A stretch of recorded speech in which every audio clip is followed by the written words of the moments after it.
aba mu bantu nyine nzi ko nyine ari abantu banjye. Aga n'umukozi w'Imana, aga n'umuntu w'Imana, aga ntiwamwinjirira umubwire ngo aga ngo reka tugire ishyamba sabe n'urugero. Aga ntiyakwemerera icyo kintu.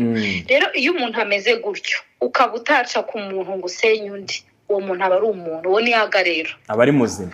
Hari igihe umuntu ahagurukira kuvuga ati reka njyewe izina rya Gahongayire rimena umutwe, reka njyewe ndisenye. Yego.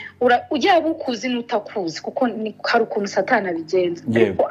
Yahagurutse muri icyo gihe. Yego. Anyereka imbaraga mfite. Arakurwanirira.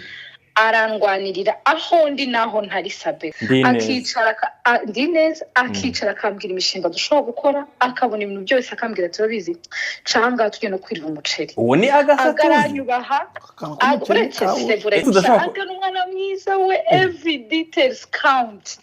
Hamwe yajyaga yicara ati se washiriwe ngo ikamumu kandi adakora iyo. Ariko nanjye nyohereza amafaranga narabivuze. Ibintu byacu nk'abakozi b'Imana, Imana irabidukorera. Sinakora ngo umugore ne nasengeye. Uriya mugore. Niwe nasengeye. Uriya urubona nawe nasengeye. Uba ariryamiye. Utari butume ninjira cyane ugasanga mu kanya ntago ndi ubuzima neza ku mazi. Reka turi ku mazi. Iteko nje ku Gisenyi. Banajyamye aha ngaha n'umugore wawe.